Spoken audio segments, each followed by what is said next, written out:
What are the best of the best Netflix movies? That is the question we hope to answer today. Welcome back, everyone. Matthew here with CineGold, and today we're checking out the top 10 highest rated movies on Netflix according to IMDB. One quick note, we're going to leave animated films off this list because they always seem to have a much higher rating. If you want to see those, let me know in the comments below, but for now, we'll save those for another day. All right, let's go ahead and check out number 10.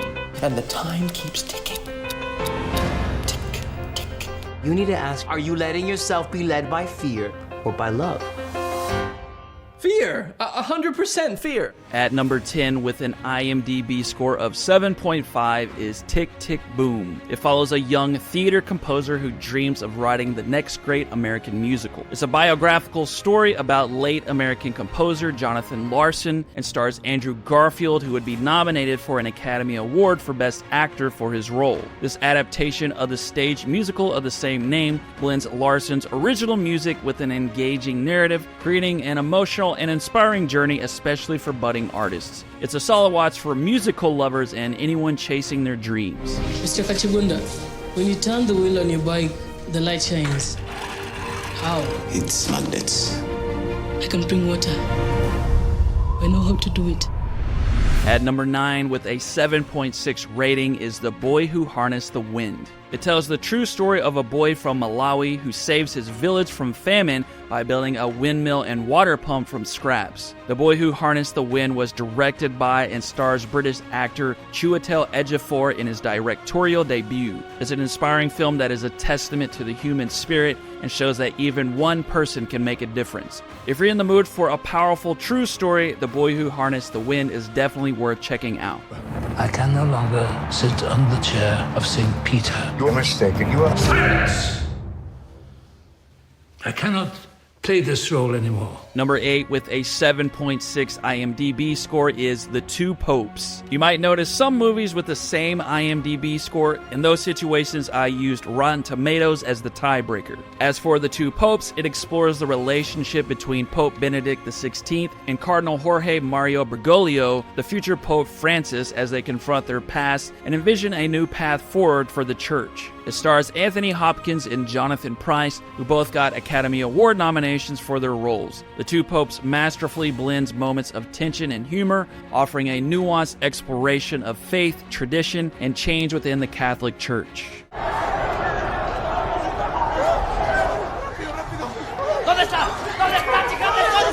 Number 7 with a 7.7 IMDb score is Roma. It follows the life of a live-in housekeeper who works for an upper-middle-class family in 1970s Mexico. Roma was directed by Alfonso Cuarón, whom you might remember from the movies Gravity and Children of Men. Roma was a huge critical success for Netflix, racking up 10 nominations at the 91st Academy Awards, for which it would win 3, including for Best Director and Best Cinematography. I actually just put Roma as my number 1 most visually stunning movie on Netflix, so if you're interested in a film with jaw-dropping visuals and a powerful story, you definitely want to check it out.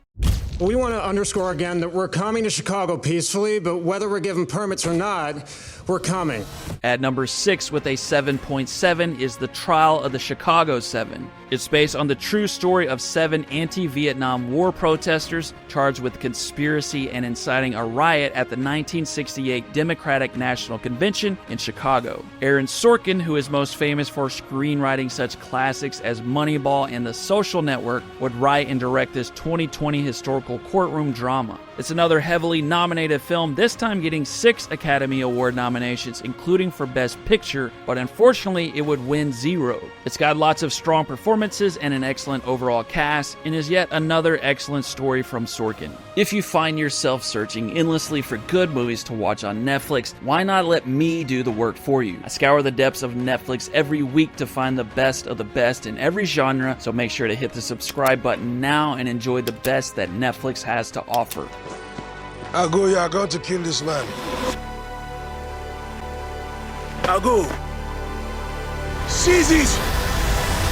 At number 5 with a 7.7 rating is Beast of No Nation. It follows Agu, a young boy forced to become a child soldier in an African country torn apart by civil war. Beast of No Nation didn't win any Academy Awards, but did get nominated for a few others. Most notable about the film were the great performances, especially Idris Elba in one of the best roles of his career. It's also notable for being Netflix's first original film, so it definitely seems like they wanted to start out on a high note. And it's still an incredible film 10 years later and still very much worth recommending.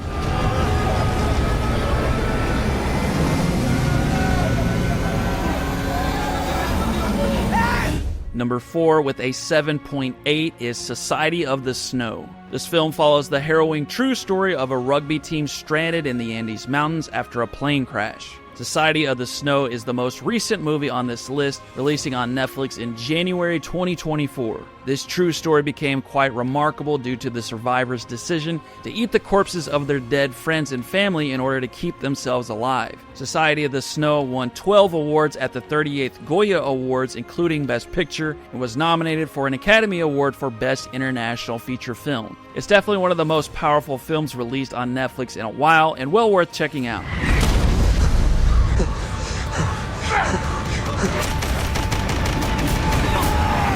And number 3 with a 7.8 is All Quiet on the Western Front. It follows a group of young German soldiers during World War I as they face the harsh realities of war, questioning their beliefs and struggling to maintain their humanity in the chaos of the front lines. This is an adaptation of the classic 1929 novel and is a brutal yet powerful depiction of the horrors of war. All Quiet on the Western Front would receive 9 Academy Award nominations, winning 4, and 14 British Academy Film Award nominations, where it would win Best Film. It's a film with stunning cinematography, outstanding performances, and an unforgettable story, and it's probably the best war movie on Netflix. Management can only fire a driver on very specific charges. So, do you drink on the job?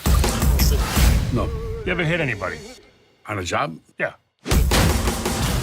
I don't think so. Number 2, also with a 7.8, is The Irishman. A World War II vet gets involved with a crime family and rises through the ranks as a hitman and confidant to powerful people. The Irishman is one of the highest rated films on all of Netflix, and even with its epic 3.5-hour runtime, it still manages to keep viewers captivated from beginning to end. It was nominated for 10 Academy Awards, including for Best Picture, but it would end up winning 0. It's been pretty much unanimously acclaimed though, with loads of movie legends attached to it, including Martin Scorsese, Robert De Niro, Al Pacino, and even bringing Joe Pesci out of retirement. It's definitely one of the all-time great Netflix films. Charlie and I are getting a divorce, Mom. You can't be friends with him anymore. Gee, Mom. Charlie Bird.